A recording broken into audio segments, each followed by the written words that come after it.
Hello everyone, this is Pooja Sharma from Pooja Sharma classes. उम्मीद करती हूँ आप सब अच्छे होंगे। तो आज से हम हिंदी की प्रैक्टिस करेंगे। यह जो मैं आपको इसमें क्वेश्चंस लूँगी, यह आपकी एग्ज़ाम की दृष्टि से बहुत ही ज़्यादा महत्वपूर्ण होंगे। तो मैं आपको जो यूपी टेट और सुपर टेट है, इन दोनों के लिए हिंदी की हम प्रैक्टिस कराएंगे, क्योंकि आपके हिंदी में जो यूपी टेट होता है, इसमें आपके हिंदी के 30 नंबर का आता है, यानी 30 मार्क्स बनते हैं। सुपर टेट की बात करते हैं तो 20 नंबर की आपकी हिंदी आती है सुपर टेट में। तो आपको हिंदी को बहुत अच्छे तरीके से समझना है। तो स्टार्ट करते हैं, समझते हैं। बहुत ही इसमें महत्वपूर्ण क्वेश्चंस होंगे जो आपकी परीक्षा की दृष्टि से महत्वपूर्ण हैं, बार बार रिपीट होके आते हैं, तो इनको समझते हैं। यह क्लास है आपको, अगर मैं आपको प्रैक्टिस कराऊं, जो आपकी यह क्लास मैंने आज करा रही हूँ, तो इसकी मैं प्रैक्टिस कराऊं तो आप मुझे बता देना। डेली के 8 बजे यह क्लास आज आपकी आएगी। 8 PM पर यह क्लास आपको अब मिल जाएगी। तो आप मुझे बता देना कि अगर आपको हिंदी की प्रैक्टिस करनी है तो मैं इस क्लास को डेली कंटिन्यू कराऊं या फिर ऐसा नहीं कराऊं। ठीक, तो कमेंट के माध्यम से आप मुझे बता सकते हैं। तो स्टार्ट करते हैं। आपको वीडियो पसंद आती है तो लाइक कर देना, और चैनल को सब्सक्राइब नहीं किया है तो चैनल को सब्सक्राइब कर लेना।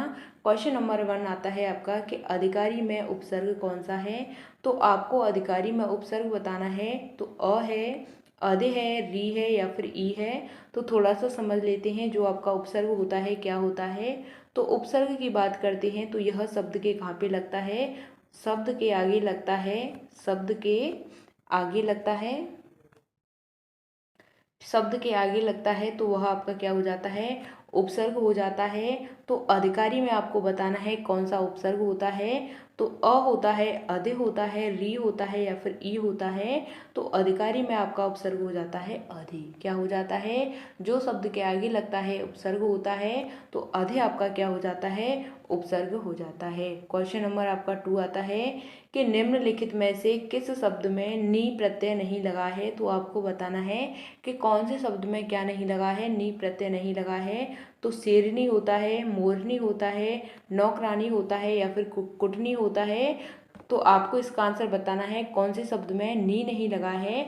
तो इसका सही आंसर आपको बता देना है। क्या इसका सही आंसर हो जाता है, तो इसका सही आंसर होता है, प्रत्यय की बात करते हैं तो थोड़ा सा समझ लेते हैं। यह कहाँ पे लगते हैं, तो यह शब्द के अंत में लगते हैं। शब्द के अंत में लगते हैं, वह आपके क्या हो जाते हैं, प्रत्यय हो जाते हैं। तो आपसे पूछा है कि जो नी प्रत्यय है कहाँ पे नहीं लगा, तो यह नौकरानी शब्द में नी प्रत्यय नहीं लगा। ऑप्शन नंबर 3 आपका इसमें राइट आंसर हो जाता है। क्वेश्चन नंबर आपका 3 आता है कि उपसर्ग वहाँ शब्दांश है जो। उपसर्ग के बारे में बताना है कि वहाँ शब्दांश है जो, यानी कि किसी शब्द के बाद में जुड़ता है जो उपसर्ग होता है, या फिर किसी शब्द के मध्य में जुड़ता है, किसी शब्द के आगे जुड़ता है, या शब्द में कहीं भी जुड़ सकता है, वह आपका क्या कहलाता है, तो वह आपका उपसर्ग कहलाता है। तो आपको बताना है कि वह कहाँ पे जुड़ता है। तो मैंने आपको बताया है इसी वीडियो के माध्यम से, यानी कि फर्स्ट क्वेश्चन में। तो आपको इसका आंसर बता देना है जल्दी से कि जो उपसर्ग होता है कहाँ पे लगता है। तो यह आपका शब्द के आगे लगता है। कहाँ पे लगता है, किसी भी शब्द के आगे लगता है, वह आपका उपसर्ग कहलाता है। और शब्द के अंत में लगता है, वह आपका क्या कहलाता है, वह आपका प्रत्यय कहलाता है। तो इसका ऑप्शन नंबर 3 सही आंसर है। क्वेश्चन नंबर 4 आ जाता है आपका कि मुझे बताओ कि तुम्हारा जन्म कब और कहाँ हुआ था। तो वाक्य का भेद बताइए। तो आपको बताना है कि मुझे बताओ कि तुम्हारा जन्म कब और कहाँ हुआ था। तो इस वाक्य का आपको भेद बताना है। तो यह सरल वाक्य होता है, आश्रित वाक्य होता है, संयुक्त वाक्य होता है, या फिर आपका मिश्र वाक्य होता है। तो मुझे बताओ कि तुम्हारा जन्म कब और कहाँ हुआ था, तो यह आपका क्या कहलाता है, यह आपका मिश्र वाक्य कहलाता है। कि मुझे बताओ कि तुम्हारा जन्म कब हुआ था और कहाँ पे हुआ था, तो यह आपका इसमें मिश्र वाक्य बन जाता है। कई क्वेश्चंस इसमें छुपे हुए हैं कि मुझे बताओ कि तुम्हारा जन्म कब और कहाँ पे हुआ था, तो यह आपका मिश्र वाक्य हो जाता है। क्वेश्चन नंबर आपका नेक्स्ट आता है, आपको बताना है कि अधिकार में उपसर्ग क्या है। तो अधिकार में आपका उपसर्ग है, कर है, कार है, अधे है या फिर अ है। तो अधिकार में आपका उपसर्ग बन जाता है अधे, जो शब्द के कहाँ पे लगता है, शब्द के आगे जुड़ता है। ऑप्शन नंबर 3 आपका इसमें सही आंसर हो जाता है।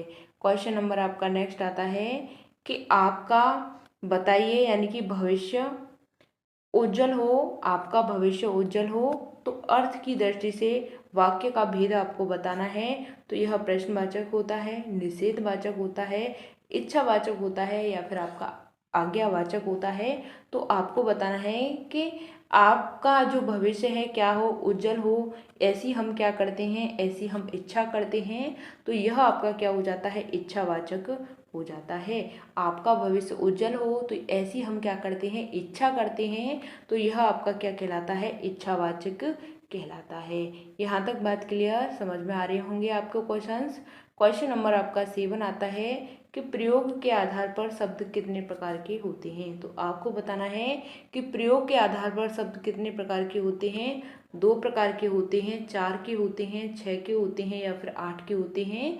तो प्रयोग के आधार पर शब्द के कितने भेद होते हैं, यानी कितने प्रकार के होते हैं। तो यह आपके 2 प्रकार के हो जाते हैं। किसके आधार पर, प्रयोग के आधार पर। रचना के आधार की बात करते हैं तो वाक्य के कितने प्रकार होते हैं। तो वाक्य के 2 प्रकार होते हैं। किसके आधार पर, रचना के आधार पर। प्रयोग के आधार पर भी 2 प्रकार के होते हैं और रचना के आधार पर भी यह 2 प्रकार के होते हैं। ऑप्शन नंबर 1 आपका राइट आंसर हो जाता है। क्वेश्चन नंबर आपका 9 आता है कि निम्नलिखित में पुल्लिंग शब्द नहीं है। तो आपको बताना है कौन सा शब्द है वह पुल्लिंग नहीं है। तो रत्न है, मोती है, नकल है या फिर बचपन है। तो आपको बताना है कि इसमें क्या नहीं है। तो इसमें पुल्लिंग नहीं है। इसका सही आंसर आपको बताना है क्या हो जाता है। तो इसका सही आंसर हो जाता है आपका नकल। नकल होता है, यह आपका क्या है, पुल्लिंग नहीं होता। ऑप्शन नंबर 3 आपका इसमें सही आंसर हो जाता है। क्वेश्चन नंबर आपका नेक्स्ट आता है, क्वेश्चन नंबर 10 है आपका कि निम्नलिखित शब्दों में कौन स्त्रीलिंग नहीं है। आपको बताना है कि कौन सा शब्द है वह स्त्रीलिंग नहीं है। तो रोटी है, पूड़ी है, पानी है या फिर आपका नदी है। तो स्त्रीलिंग की बात की गई है, स्त्रीलिंग नहीं है। क्या है इसमें, पुल्लिंग है। तो आपको बताना है कि आपको बोल के देख लेना है स्त्रीलिंग और पुल्लिंग को। तो आपको स्त्री की साउंड आती है तो स्त्रीलिंग हो जाता है, अगर पुरुष की साउंड आती है तो वह आपका पुल्लिंग हो जाता है। तो समझते हैं, रोटी के बारे में कुछ भी बोल के देखो, रोटी हमने खा ली, ऐसे तो नहीं बोलते कि रोटी हमने खा लिया। तो यह हमने खा ली यानी रोटी खा ली, तो यह आपकी स्त्रीलिंग हो जाती हैं। पूड़ी भी आज हमारे घर बनाई थी, यानी कि बनाई थी, बनी थी या कुछ भी आप लगा लीजिए। तो यह भी आपका स्त्रीलिंग होता है। पानी हमने पी लिया था, पानी पी ली थी ऐसा नहीं बोलते हैं। तो यह आपका क्या हो जाता है, यह आपका पुल्लिंग हो जाता है। नेक्स्ट बात करते हैं नदी। नदी में पानी, नदी बहती है, क्या बहती है, नदी बहती है। तो यह आपका स्त्रीलिंग हो जाता है। इस तरीके से आपको पहचानना है, अपने जो शब्दों को बोल के अपने मुंह से देखना है कि स्त्री की साउंड आ रही है तो स्त्रीलिंग होगा, अगर पुरुष की साउंड आ रही है तो वह आपका पुल्लिंग होगा।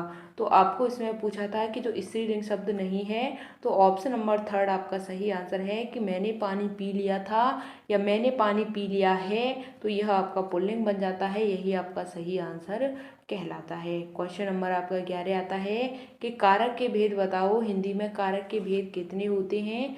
तो 5 होते हैं, 6 होते हैं, 7 होते हैं या फिर 8 होते हैं।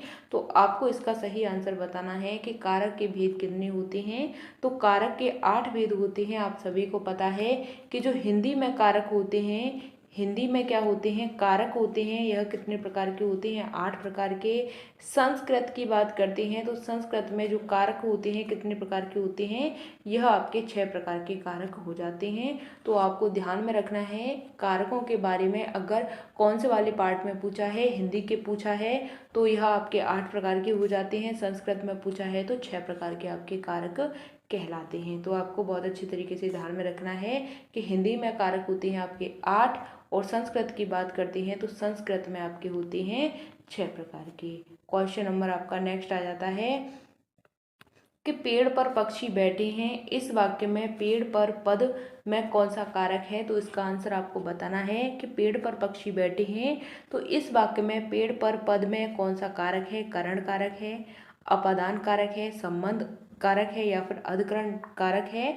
तो इसका आपको आंसर बताना है कि पेड़ पर क्या बैठे हैं, पक्षी बैठे हैं। तो इस वाक्य में आपका कारक बताना है। तो पर लग जाता है तो आपका इसमें कौन सा हो जाता है, पर लग जाए तो आपका यहाँ पे अधिकरण कारक हो जाएगा। ऑप्शन नंबर 4 आपका सही आंसर होता है। जैसे हम बोलते हैं कर्ता ने कर्म को करण से संप्रदान के लिए, अपादान से अधिकरण में पर। अधिकरण का मतलब क्या आता है, में आता है या फिर आपका पर के संबंध में आता है। तो पेड़ पर पक्षी बैठे हैं, पर का मतलब क्या हो जाता है आपका अधिकरण कारक हो जाता है। ऑप्शन नंबर 4 आपका राइट आंसर होता है। क्वेश्चन नंबर आपका नेक्स्ट आता है कि बुढ़ापा शब्द में कौन सी संज्ञा है। तो संज्ञा बतानी है आपकी कि जो बुढ़ापा शब्द है, कई बार यह क्वेश्चन रिपीट हो गया है तो आपको ध्यान में रखना है, बहुत ही महत्वपूर्ण प्रश्न है। तो बुढ़ापा शब्द में आपको बताना है कि कौन सी संज्ञा हो जाती है। जातिवाचक संज्ञा है, भाववाचक संज्ञा है, व्यक्तिवाचक संज्ञा है या इनमें से कोई नहीं है। तो बुढ़ापा शब्द में आपकी कौन सी संज्ञा हो जाती है, तो इसमें आपकी भाववाचक संज्ञा हो जाती है। बुढ़ापा में आपकी कौन सी संज्ञा है, भाववाचक संज्ञा है। क्वेश्चन नंबर आपका 14 आता है कि चूहा बिल से बाहर निकला, क्या निकला, चूहा बिल से बाहर निकला। तो कौन, इसमें आपको बताना है कि कौन सा क्या है, कारक है। तो संप्रदान कारक है, अपादान कारक है, करण कारक है या फिर संबंध कारक है। तो चूहा कहाँ से निकला है, बिल से बाहर निकला है, तो इसमें आपका कौन सा कारक हो जाता है, तो इसमें आपको बताना है आपका अपादान कारक हो जाता है। बिल से बाहर निकला, छत से ईंट गिरी, पेड़ से पत्ता गिरा, यानी कि से गिरा, यानी कि अलगाव के संबंध में बात होती है। किसके संबंध में, अलगाव के संबंध में, यानी कि अलग होने की बात होती है। तो वहाँ पे आपका क्या हो जाता है, वहाँ पे आपका अपादान कारक हो जाता है। चूहा है वह बिल से बाहर निकल गया, तो इसमें आपका क्या हो जाता है, अपादान कारक हो जाता है। आपको ध्यान में रखना है कि अलगाव के संबंध में बात होती है तो वह आपका अपादान कारक कहलाता है। यहाँ से आपका क्वेश्चन यूपी टेट में बार बार रिपीट होके आया है, तो आपको बहुत अच्छे तरीके से ध्यान रखना है। क्वेश्चन नंबर आपका नेक्स्ट आता है कि वह बहुत अच्छा लड़का है। तो मैं कौन सा सर्वनाम है, तो वह बहुत अच्छा लड़का है। तो इसमें आपका जो सर्वनाम है कौन सा हो जाता है, तो निश्चय है कि वह अच्छा है, संबंध है या फिर अनिश्चयवाचक है या फिर निजवाचक है। तो वह बहुत अच्छा लड़का है, तो इसके संबंध में आपका कौन सा सर्वनाम हो जाता है, तो यह आपका अनिश्चयवाचक सर्वनाम हो जाता है। यहाँ तक बात क्लियर, कौन सा हो जाता है, यह आपका अनिश्चयवाचक सर्वनाम हो जाता है। क्वेश्चन नंबर नेक्स्ट आता है आपका कि हिंदी में कुल कितने सर्वनाम होते हैं। सर्वनाम बताने हैं तो हिंदी में कितने होते हैं, आपके 6 प्रकार के सर्वनाम होते हैं। ऑप्शन नंबर 2 आपका राइट आंसर है कि जो सर्वनाम होते हैं कितने होते हैं, 6 प्रकार के होते हैं।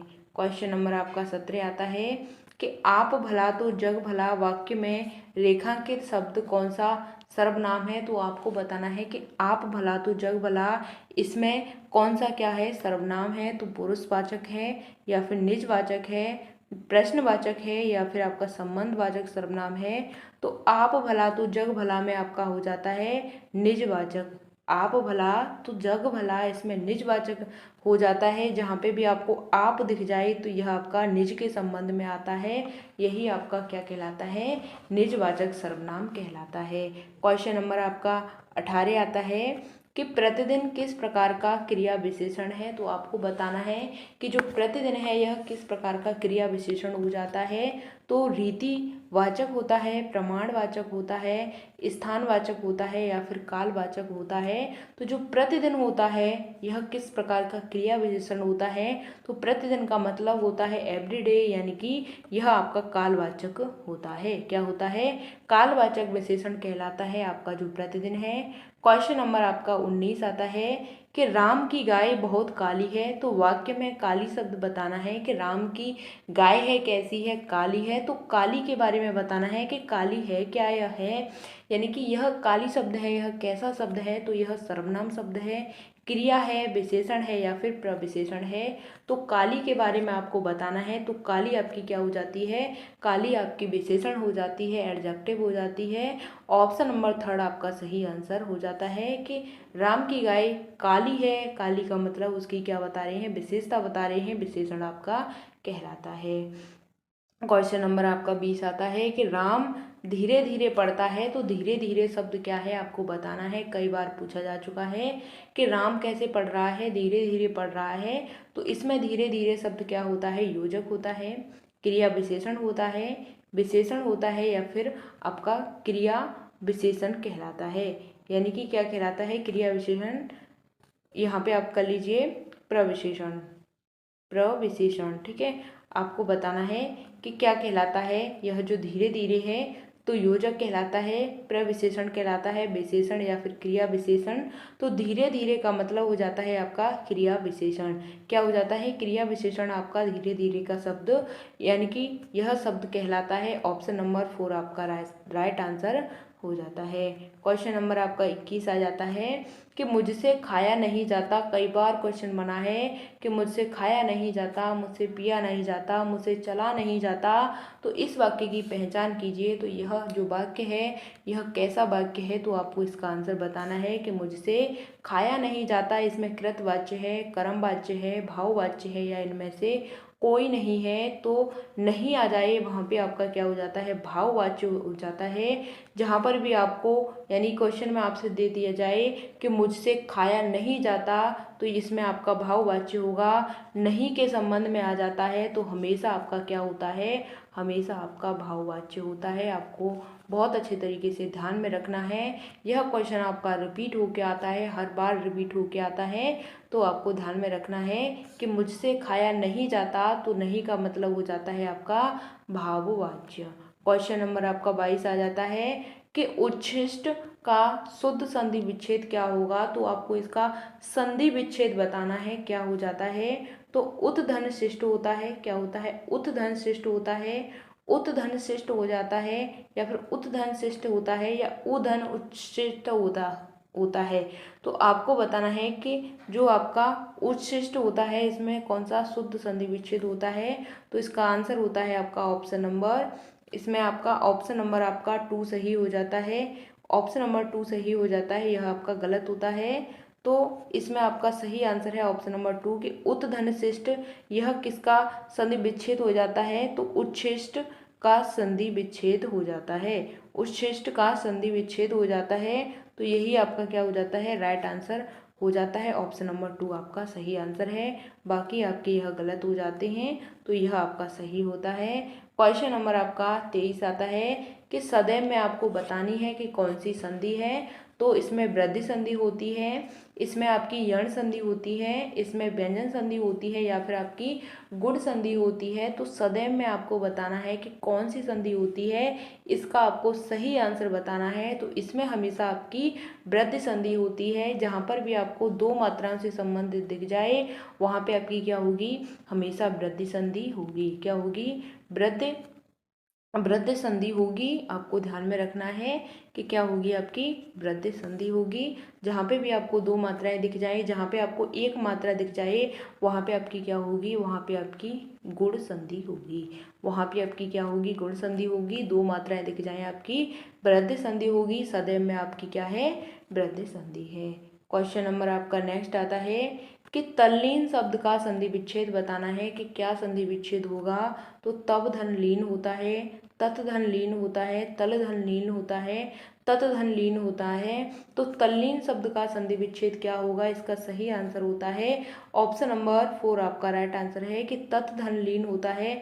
यह आपका तल्लीन का क्या होता है? संधि विच्छेद होता है। तल्लीन का संधि विच्छेद क्या होता है? तत धन लीन होता है। ऑप्शन नंबर 4 आपका सही आंसर हो जाता है। क्वेश्चन नंबर आपका 25 आता है कि निम्नलिखित में से किस शब्द में गुण संधि है। तो आपको बताना है कि कौन से शब्द में क्या है? गुण संधि है। तो हिमालय में है, इत्यादि में है, तल्लीन में है, या फिर आपका देवेंद्र में है। तो आपको इसका सही आंसर बताना है कि गुण संधि की बात की गई है। मैंने आपको बताया है जहाँ पे भी आपको क्या दिख जाए, एक मात्रा दिख जाए वहाँ पे आपकी हमेशा क्या होती है?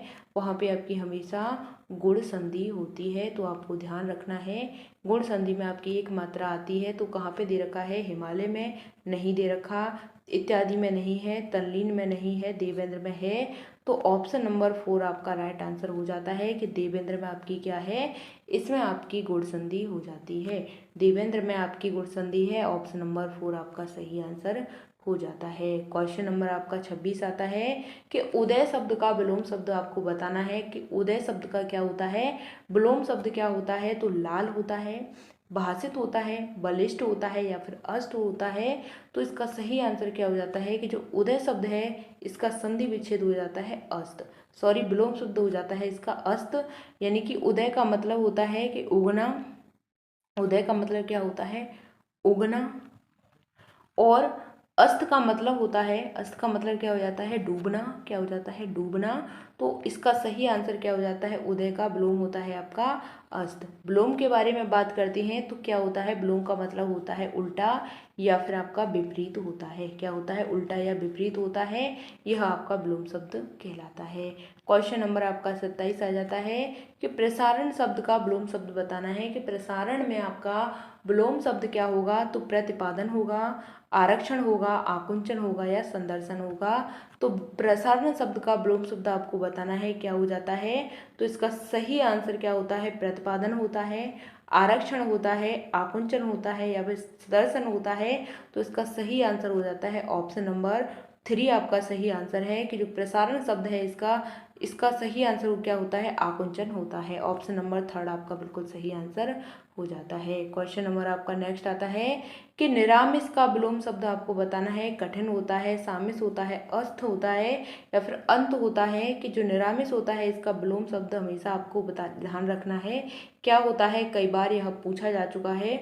तो इसका विलोम होता है सामिस, क्या होता है ऑप्शन नंबर 2 इसका सही आंसर है, क्या हो जाता है सामिस होता है निरामिष का विलोम शब्द, इसको ध्यान में रखना है, कई बार पूछा जा चुका है।